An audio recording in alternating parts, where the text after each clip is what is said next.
Hello anh chị em, ngày hôm nay chúng ta cùng tìm hiểu về cá koi bị bệnh mùa xuân anh chị em nhé. Thế vào cái thời điểm này thì miền Nam, miền Trung cũng như miền Bắc đang giao mùa và cái thời tiết nóng lạnh thất thường. Đây cũng chính là cái thời điểm vàng để cho virus mùa xuân nó hành hành. Tại vì khi nhiệt độ thay đổi thất thường như vậy sẽ làm cho hệ vi sinh của hồ cá của chúng ta bị kém đi và không hoạt động hiệu quả nữa. Cũng như là khiến cho cá koi của mình nó bị stress nhẹ.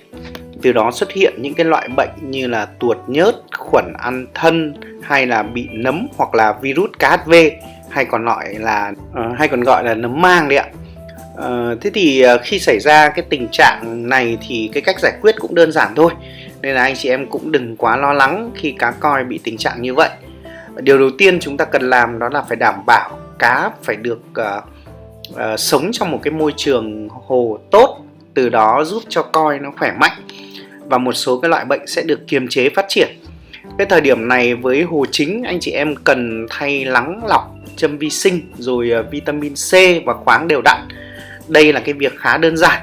Một tuần chúng ta thay nước một lần cũng như là châm vi sinh sẽ giúp cho cái môi trường hồ được trong sạch, cũng như là vi sinh sẽ ức chế được tảo cũng như là mầm bệnh nó phát triển. Ngoài ra thì vitamin C và khoáng giúp tăng cường cái sức đề kháng cho cá. Nếu không có điều kiện thì anh chị em cũng có thể thay thế bằng cái viên C sủi, cũng có công dụng giúp cá tăng cường cái đề kháng. Có một số hồ cá khi anh chị em inbox cho Long thì cá có cái tình trạng đỏ mình hoặc tuột nhớt, khép vây, rồi bơi rồi tụ lại cạnh thác nước. Thì với cái tình trạng đỏ mình thì anh chị em cần thay nước, châm muối và vi sinh, đặt đều vitamin C và khoáng thì cá sẽ dần tự khỏi thôi. Còn với cái tình trạng cá bị nấm mang hay là virus KHV thì cần dùng chloramin T để khử khuẩn cho hồ cũng như trị bệnh cho cá. Thì cái này anh chị em chú ý. Thì ở những video trước thì Long cũng đã nói về cái KHV này rồi. Cái trường hợp cá bị nấm hay bị lở loét hay bị tuột nhớt thì anh chị em nên bắt ra và cách ly để điều trị bệnh. Còn bị nhiều con trong hồ thì anh chị em có thể điều trị tại hồ luôn cũng được. Với cái loại bệnh này thì anh chị em có thể dùng các loại thuốc kháng sinh như là tetracycline hoặc là gelatin hoặc là tetra nhật để điều trị. Với bệnh nấm thì cần thêm cái nhiệt độ từ 30 đến 32 độ thì anh chị em cần có cây sưởi để cho cái hiệu quả trị bệnh nó được cao. Với việc cá bị bệnh thì anh chị em cũng cần tìm đúng cái loại thuốc, tránh dùng nhiều loại thuốc khiến cho cá nhờn thuốc và cái tình trạng bệnh trở lên nghiêm trọng hơn. Có nhiều anh chị em mất bình tĩnh, dùng thuốc điều trị tầm 2 đến 3 ngày chưa khỏi thì chuyển thuốc khác. Điều này là không nên anh chị em nhé. Đó là những cái cách đơn giản nhất để cho hồ cá khỏe mạnh vượt qua cái thời điểm giao mùa này. Thế nên là chỉ cần giải quyết từ gốc rễ, có nghĩa là từ cái môi trường sống của cá, rồi sau đó mới tới tìm thuốc trị bệnh. Ví dụ như là nấm hay đỏ mình hay những cái bệnh khác thì cá sẽ khỏe mạnh trở lại mà không yếu đi. Và vào cái thời điểm giao mùa anh chị em cũng hạn chế bắt cá mới về hồ, vì đây là cái thời điểm nhạy cảm. Nếu như vẫn bắt cá thì anh chị em cần cách ly và dưỡng cá đúng quy trình 7 đến 10 ngày. Cá ok thì mới cho hòa đàn anh chị em nhé. Và cũng cái thời điểm này thì có nhiều hồ xuất hiện cái tình trạng nhiều bọt hoặc là có mùi tanh. Vấn đề này là vì cái thời điểm này cá bị stress nên cá tuột nhớt nhiều, làm cho cái độ cứng của nước nó tăng lên, từ đó gây ra cái hiện tượng bọt trong hồ cá cũng như là mùi tanh. Thì vấn đề này giải quyết cũng khá đơn giản. Anh chị em có thể thay nước đều hàng tuần, cũng như thêm vi sinh hay thêm là sữa chua không đường vào hồ sẽ giúp cho cái hệ vi sinh được tốt hơn.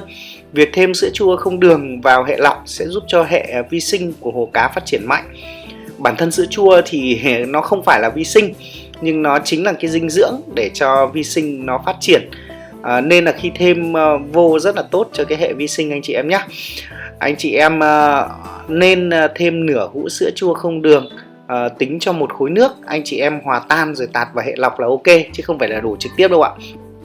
Một vấn đề nữa là khi có hiện tượng một em cá trong hồ chết thì chúng ta cần nhanh chóng vớt cá ra, tránh tình trạng cá còn lại bị stress và tác hại hơn là bị nhiễm khuẩn chéo. Anh chị em cũng nên kiểm tra cái số lượng cá thường xuyên, vì nhiều anh chị em nuôi đàn nhiều và dày, cá lại ton size hoặc là cá nhỏ khi mà nó chết nó bị tuột qua cái hút đáy hay là hút mặt vô ngăn lắng ấy, mà chúng ta không biết khiến cho nước nó bị ô nhiễm, khiến cho rất là nhiều gia chủ dù có chữa bệnh rất bài bản nhưng vẫn không hết bệnh. Cứ vài ngày để chết mùa này em, mặc dù là không bị nấm hay là bệnh gì, thì lý do chính là ở cái điểm này đấy. Và vào cái thời điểm này thì nhiều anh chị em có hỏi là tại sao lại hạn chế mua cá mới dù là cá Nhật hay cá Việt. Thì lý do là vì thời điểm này cá rất dễ nhiễm cái virus hay là vi khuẩn hoặc là bệnh ngủ của cá koi. Ở nước mình thì nó chỉ xuất hiện ít thôi, ở một số vùng lạnh hay thời tiết thất thường. Nhưng với cá từ Nhật về thì rất dễ bị dính bệnh ngủ cũng như là vi khuẩn mùa xuân. Nên là anh chị em chú ý vào cái thời điểm này để tránh trường hợp cá bị nhiễm bệnh. Chữa bệnh thì khó đấy, còn phòng bệnh thì nó khá đơn giản, cho nên chúng ta ưu tiên cái việc phòng bệnh hơn. Ok, cảm ơn anh chị em đã theo dõi video. Anh chị em hãy like và đăng ký kênh để Long có động lực ra nhiều video hơn để chia sẻ tới anh chị em nhé. Có thắc mắc gì thì anh chị em có thể inbox, chúng ta cùng trao đổi và chia sẻ kinh nghiệm với nhau nhé. Xin chào và hẹn gặp lại anh chị em ở những video lần sau.